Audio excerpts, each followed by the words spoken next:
سب سے آسان قرآن کی زبان، نعمان مسجد، فٹل بی ایریا، بلاک 16 میں فری فہم القرآن کی کلاس کا سلسلہ جاری ہے۔ اگر آپ حضرات شریک ہونا چاہیں تو ہو سکتے ہیں۔ بہت شکریہ۔ اعوذ باللہ من الشیطان الرجیم، بسم اللہ الرحمن الرحیم،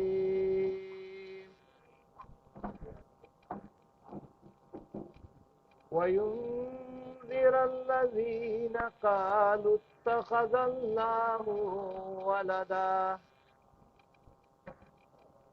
مَا لَهُم بِهِ مِنْ عِلْمٍ وَلَا لِآبَائِهِمْ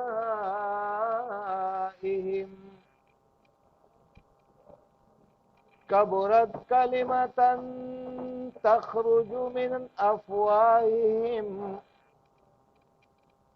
كَبُرَتْ كَلِمَةً تَخْرُجُ مِنْ أَفْوَاهِهِمْ إِنْ يَقُولُونَ إِلَّا كَذِبًا فَلَعَلَّكَ بَاخِعٌ نَفْسَكَ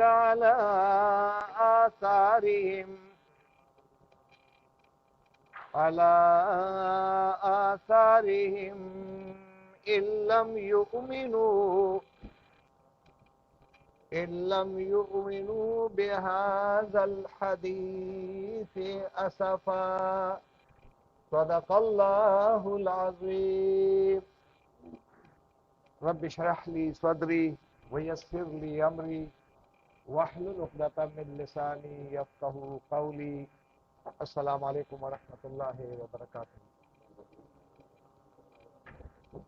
سب سے پہلے اپنے رب کا شکر کہ اس نے مجھے اور آپ کو باجماعت نماز ادا کرنے کی توفیق عطا فرمائی، اور پھر اس کے بعد اللہ تبارک و تعالیٰ نے مجھے اور آپ کو زندگی میں پہلی بار قرآن مجید کی ان اہم آیات کو مسجد نعمان میں بیٹھ کر سمجھنے، سننے، غور و فکر کرنے اور ایک دوسرے کی اصلاح کرنے کے لیے بیٹھنے کی توفیق عطا فرما دی۔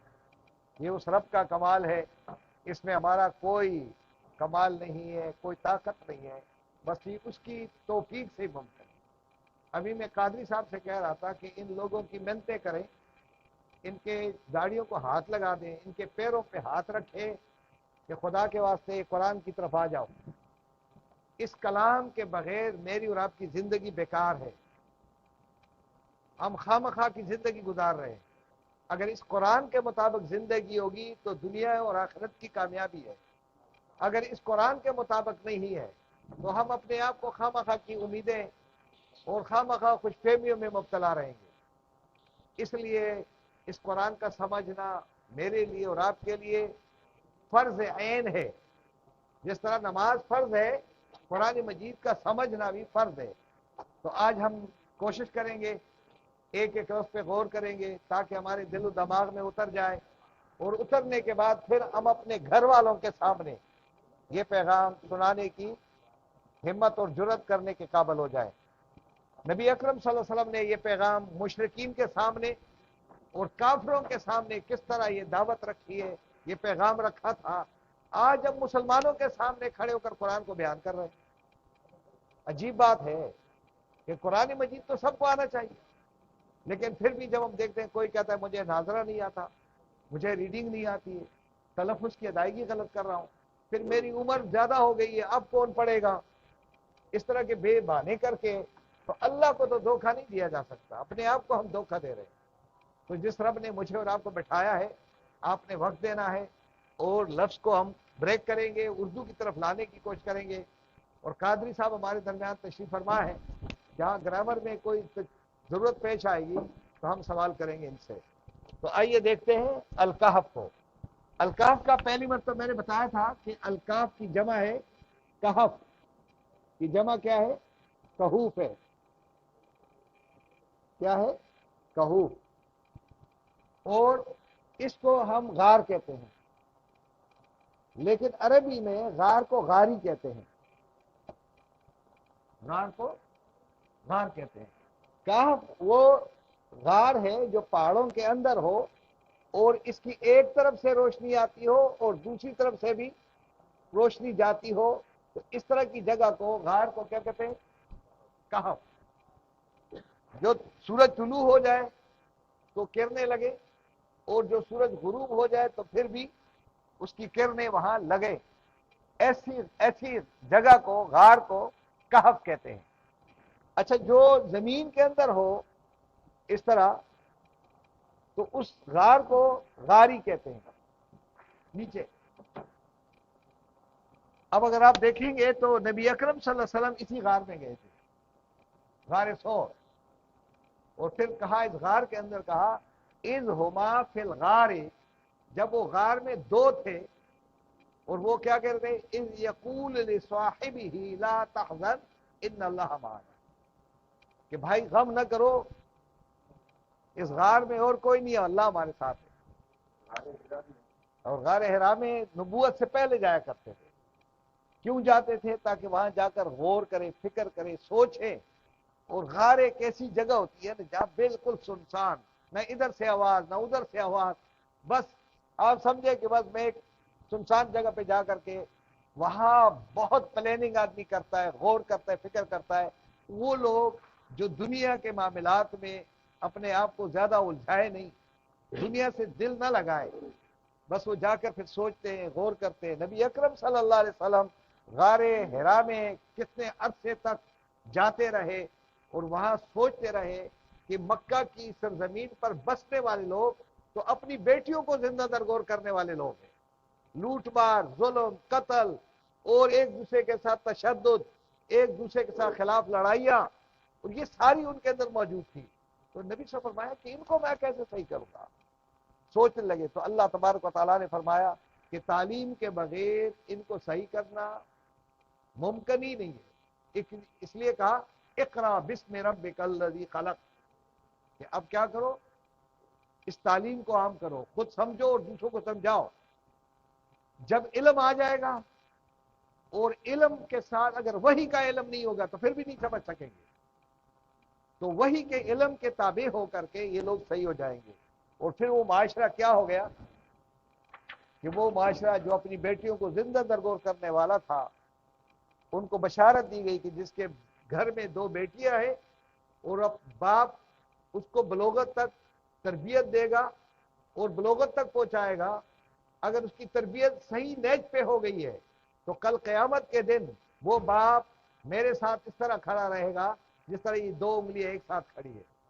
اس یعنی پھر لوگوں کو تکلیف ہی نہیں۔ پھر عمر رضی اللہ تعالیٰ عنہ کا دور آتا ہے کہ رات کی تاریکی میں چلتی ہوئی ایک عورت، خود عمر سے پوچھتے ہیں رضی اللہ تعالیٰ عنہ کہ اس وقت آپ کیوں جا رہی ہو؟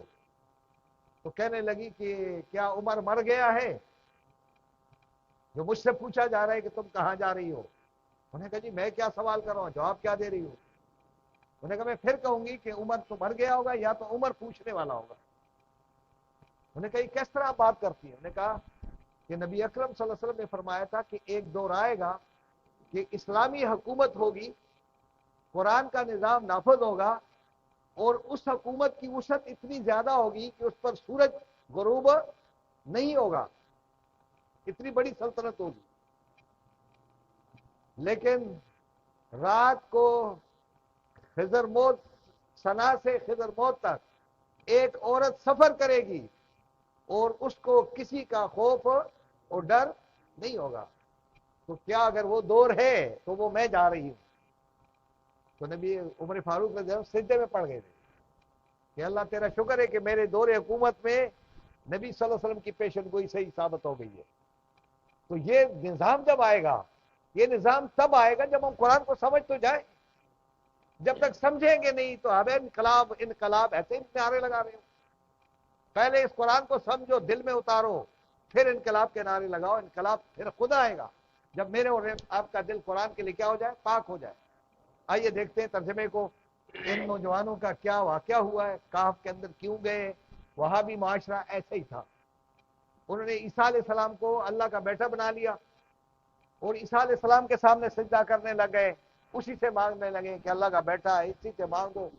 اور پھر ہر گھر میں بت پرستی شروع ہو گئی, ظلم و ستم, اور ایک دوسرے پر جبر, اور ایک دوسرے کے حق تلفی کا پورا نظام قائم ہو گیا.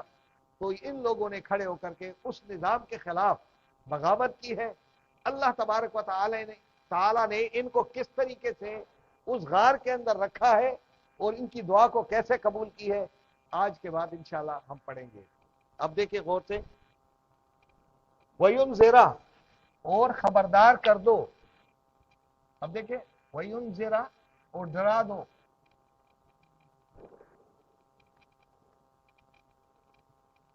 اور دوسرے طرف خبردار کر دو, آگاہ کر دو.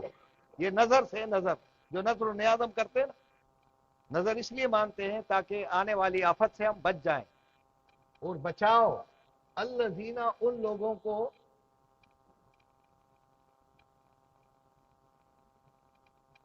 قالو, یہ واو الف کے معنی جن ہونے, یہ جمع کے لیے ہے, جن ہونے, قالا کہا, کیا کہا, اتخذا, بنا لیا ہے. کس نے؟ اللہ نے. ولدا, بیٹا. یعنی ان لوگوں کو خاص کر خبردار کر دو کہ میرے بارے میں اس طرح چیمگویاں, اس طرح کی باتیں کہ اللہ نے کیا کر دیا, بیٹا بنا لیا. تو اللہ کو بیٹوں کی کیا ضرورت ہے؟ بیٹوں کی ضرورت تو ہمیں ہے, کیونکہ ہم نے مرنا ہے. ہمیں اپنی زندگی کا پتہ ہی نہیں ہے کب مرنا ہے, اور مریں گے تو ہماری جائیداد کس کو ملے گی؟ پھر بیٹوں کو ملے گی نا, اولاد کو ملتی ہے. تو اللہ تبارک و تعالی ہمیشہ سے اور ہمیشہ رہے گا, تو اس کو بیٹوں کی ضرورت نہیں ہے. یہ نظریہ جو بیٹا بنایا ہے, آج یہودیوں کا بھی یہی عقیدہ ہے اور عیسائیوں کا بھی یہی عقیدہ ہے. تو کون ڈرائیں گے ان کو؟ کون خبردار کرے گا؟ کون خبردار کرے گا؟ کیا پیغمبر آئیں گے؟ آپ نے اور میں نے جا کر کے ان کو پیغام سنانا ہے. لیکن اگر ہم قرآن لے کر جائیں اور ہم سے پوچھیں کہ قرآن تمہیں بھی آتا ہے, تو ہم کہیں قرآن تو ہمیں نہیں آتا, ویسے آ گئے آپ کے پاس. تو یہ جب تک ہمیں نہیں آئے گا, یہ پروگرام ان کو نہیں دیں گے, تو ان کو سمجھ میں تو بات نہیں آئے گی. ان کو دلائل سے سمجھانا ہے, گولی سے نہیں سمجھانا ہے. گولی سے کوئی نہیں سمجھتا ہے.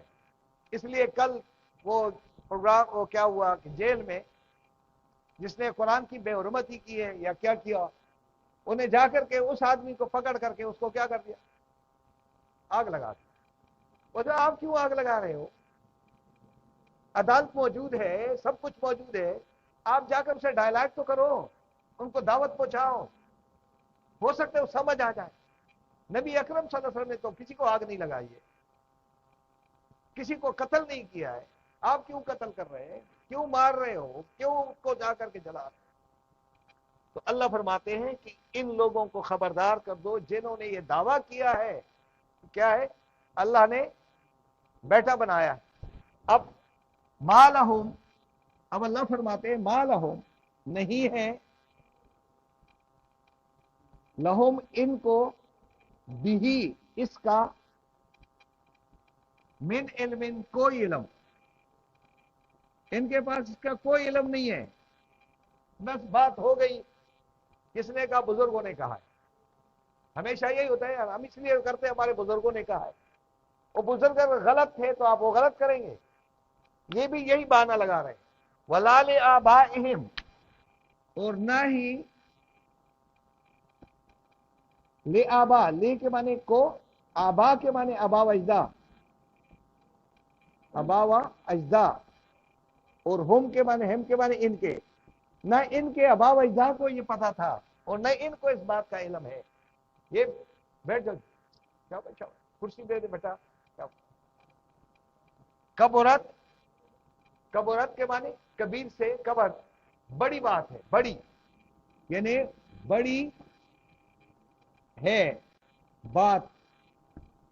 تخرجو, نکلتی ہے, یہ بات کیا ہے؟ نکلتی ہے, من افواہہم, ان کے منہوں سے. یعنی ان کے منہوں سے جو بات نکلتی ہے یہ افواہیں ہیں، یہ ریومر ہے، یہ اپنی بات نکالتے، ان کو پتہ ہی نہیں ہے کہ ہم کر کیا رہے ہیں۔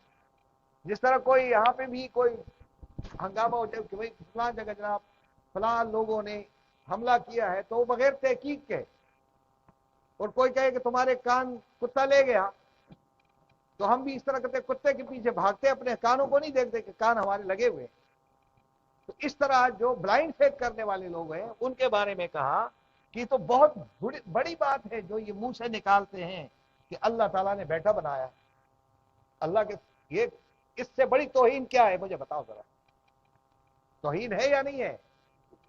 آپ صرف توہین اس کو کہتے ہیں قرآن گر گیا، قرآن کو جلا دیا، اس سے بڑی توہین کیا ہے؟ لیکن اللہ تبارک و تعالیٰ نے یہ تو نہیں کہا ہمیں حکم دیا کہ جا کر ان کو مار دو، کیا کہا ہے کہ ان کو سمجھا دو۔ اب نبی کو کہا جا رہا ہے، دیکھیں ذرا، یقولون، نہیں یہ کہتے ہیں، الا مگر کیا کہتے ہیں؟ کذبا، جھوٹ کہتے ہیں۔ یہ اب اللہ تعالیٰ سمجھا رہا ہے اپنے نبی کو۔ اب نبی اکرم صلی اللہ علیہ وسلم کا معمول کیا تھا کہ وہ انہی لوگوں کے پاس جا کر کے ان کی منتیں کرتے تھے، ان کے پاس جاتے تھے، ان کے ساتھ دوستی کرتے تھے، اور رات کو جا کر ان کے لیے دعائیں مانگتے تھے کہ اللہ کسی طریقے سے یہ قرآن کی طرف آ جائے۔ یہ قرآن جس طرح آج اجنبی ہے، مکہ اور مدینے کی گلیوں میں بھی یہ اجنبی تھا، اور نبی کے ساتھ جو دشمنی تھی وہ اس قرآن کے خاطر تھی، ورنہ نبی اکرم صلی اللہ علیہ وسلم کے ساتھ کسی کا جائیداد پہ تنازع نہیں تھا، اور کسی چیز پہ نہیں تھا۔ تنازع کس پہ تھا؟ کہ قرآن نہیں مانتے ہم۔ آج بھی آپ کے ساتھ تنازع کریں گے، آپ کون آ گئے جی، آپ دیوبندی ہو، بریلوی ہو، کیا ہو، آپ نے بتاؤ، پہلے اپنا شجرہ بتا دو۔ اگر وہ آپ کے مطابق نہیں ہے تو آپ کہیں گے میں نہیں مانتا ہوں۔ اس لیے ہم نے قرآن مجید سے فرار کا راستہ اختیار کرنے کے لیے نہ خود سمجھتے ہیں، نہ کسی کو سمجھنے دیتے ہیں، اور نہ خود اس کے لیے کوئی حلقہ بناتے ہیں۔ اس لیے اس قرآن کی طرف آنے کا واحد ذریعہ ہے کہ جب قرآن کی طرف ہم آ گئے، ہماری فکر سوچ کیا ہو جائے گی؟ ایک ہو جائے گی، ہم ایک ہی پارٹی کے ہو جائیں گے۔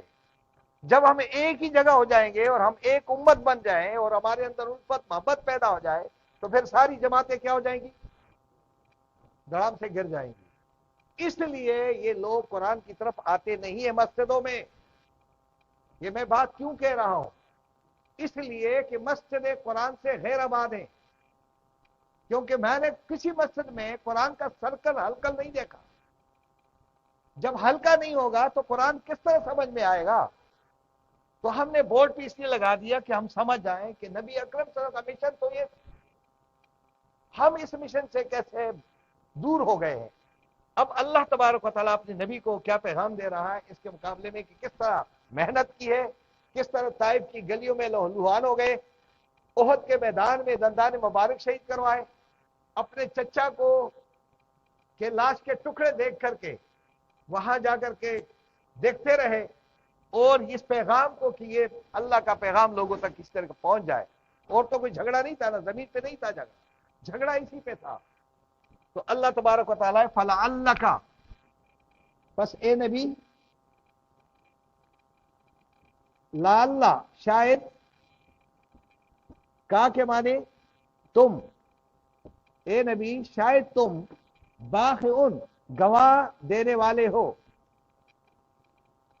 گواہ دینے والے ہو، ہلاک کرنے والے ہو،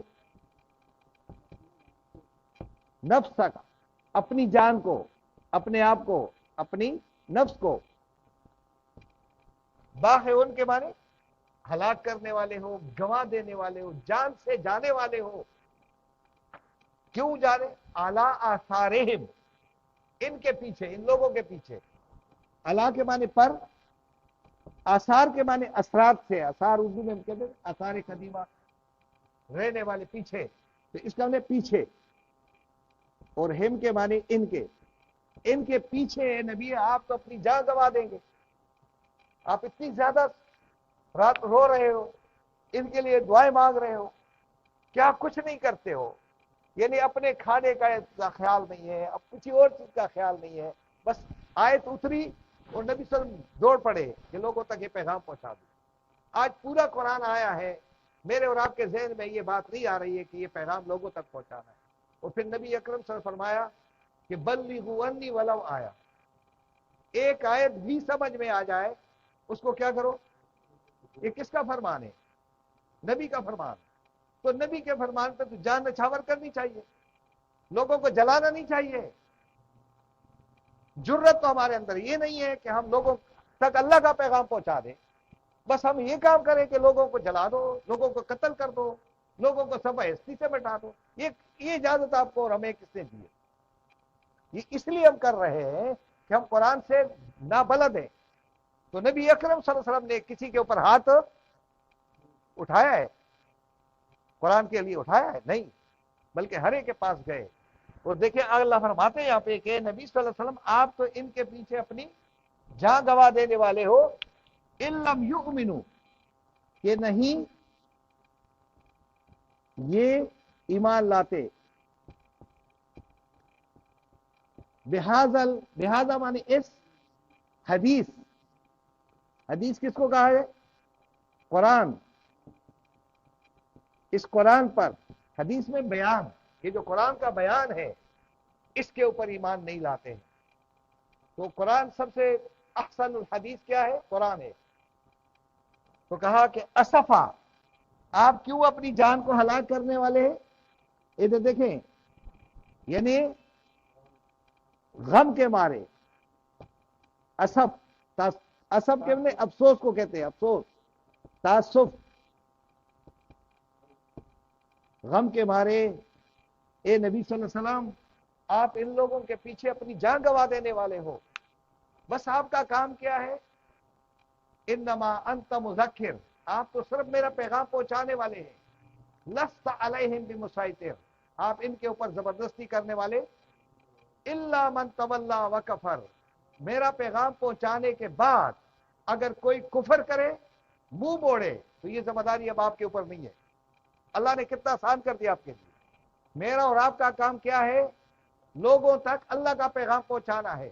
میرے اوپر اور آپ کے اوپر ذمہ داری نہیں ہے کہ زبردستی کسی کے اوپر دین مسلط کرنا ہے.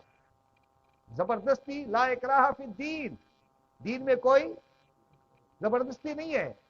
آپ نے پیغام پہنچانا تھا, اب وہ پیغام پہنچا تو ٹھیک, نہیں پہنچایا تو ذمہ دار آپ. تو اللہ تبارک و تعالیٰ فرماتے ہیں کہ اے نبی, آپ تو غم کے مارے, یہ جو قرآن آپ پہنچا رہے ہو لوگ نہیں مان رہے ہیں, تو آپ تو اپنی جان گوا دینے والے ہیں. اتنی آپ کو فکر, سوچ ہے. آج ہمارے اندر وہ جو اللہ تبارک و تعالیٰ کے رسول کی سنت ہے, جس کو ہم عاشق رسول کہتے ہیں, ہم پگڑی سے اپنے آپ کو عاشق رسول بنا دیں, کپڑوں سے بنا لیں, کوٹر سے بنا لو, اور جو 5-6 اوپر نیچے کر کے اس سے بنا لیں, اور اللہ کے پیغام کو کبھی ہم نے سوچا ہی نہیں ہے کہ اس پیغام کو پہنچانے کا کون, یہ کام کون کرے گا؟ ہمارے اور آپ کے ہاتھوں میں آج قرآن نہیں ہے. اس لیے میرے بھائیوں, یہ جو پروگرام ہم کر رہے ہیں, بورڈ کے اوپر سمجھا رہے ہیں, اس کا مقصد یہ ہے کہ ہم قرآن مجید سے اپنے تعلق کو کیا کریں؟ مضبوط کریں. میں بھی قرآن کا طالب علم ہوں اور آپ بھی قرآن کے طالب علم ہیں. یہاں کوئی ایسا نہیں ہے کہ کوئی علامہ ہے. علامہ صرف کون ہے؟ اللہ کی ذات ہے, جس نے کلام بھیجا ہے. میں اور آپ اور جتنے بھی علماء کرام آپ کہتے ہیں, وہ سارے کے سارے طالب علم ہیں اس قرآن کے. کوئی یہ دعویٰ کرے کہ میں قرآن کا عالم بن گیا ہوں, تو پھر تو اللہ کا قانون اپنے ہاتھ میں لے لیا. یہ جس نے کلام اتارا ہے, اس کا سب سے بہترین علم رکھنے والا وہی ہے. ہم بالکل ایک طالب علم کی حیثیت سے, ہم آپ میں سے کوئی نرسری میں ہوگا, کوئی پرائمری میں ہوگا, کوئی سیکنڈری میں ہوگا, کوئی ہائر سیکنڈری میں ہوگا, اتنا ہی ہوگا بس, اس سے اوپر ہم نہیں ہیں. اس لیے اس قرآن کو سمجھنا کہ اس میں کیا پیغام ہے, تو سب سے پہلی آیت کو دیکھیں گے کہ 4 نمبر آیت کیا کہہ رہی ہے؟ وَيُنذِرَ الَّذِينَ, اور ان لوگوں کو خاص طور پر خبردار کر دو, آگاہ کر دو, جنہوں نے یہ دعویٰ کیا ہے کہ اتخذ اللہ ولدا, کہ اللہ نے کیا بنایا. یہ سب سے برا عقیدہ ہے. اس عقیدے سے لوگوں کو دور کرو. آگے ما لہم بہ من علم, نہیں ہے ان کے پاس اس کا کوئی علم نہیں ہے، کوئی دلیل نہیں ہے. وَلَا لِآبَائِهِمْ، اور نہ ان کے باپ ابا و اجداد کو علم تھا. کبرت کلمتن، بڑی بات ہے یہ، اللہ کہہ رہے بڑی بات ہے. تخرج من افواہہم، جو ان کے منہ سے نکلتی ہے. ان یقولون الا کذبا، جو بھی بات ان کے منہ سے اس طرح کی نکلتی ہے یہ سراسر جھوٹی.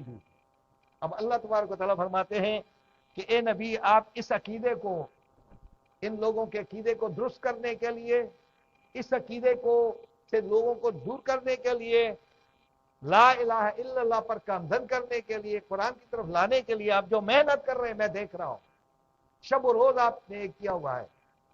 تو ہو سکتا ہے اے نبی شاید آپ اپنی جان گنوا دینے والے ہیں، اسفن غم کے مارے، علی آثارہم ان لوگوں کے پیچھے. آپ اتنا زیادہ محنت کریں، اتنی زیادہ محنت، کتنی بڑی بات ہے کہ اللہ تبارک و تعالیٰ اپنے پیغمبر کو خراج تحسین پیش کر رہے ہیں کہ آپ تو جان گنوا دینے والے ہیں. یقولون ان لم یؤمنوا بہذا الحدیث، یہ لوگ اس قرآن پہ ایمان کیوں نہیں لاتے؟ بس نبی اکرم صلی اللہ علیہ وسلم اس کے لیے اپنی زندگی لگا رہے تھے اور 63 سال کی عمر میں دنیا سے چلے گئے، لیکن آپ نے ایک ایک لمحہ اللہ کے کلام کو لوگوں تک پہنچانے میں لگایا ہے. ہمیں بھی یہ کام کرنے کی اشد ضرورت ہے. اللہ تعالیٰ مجھے بھی اور آپ کو سمجھنے اور عمل کرنے کی توفیق عطا فرما دے. سبحان ربک رب العزت عما یصفون وسلام علی المرسلین والحمد للہ رب العالمین. کسی کو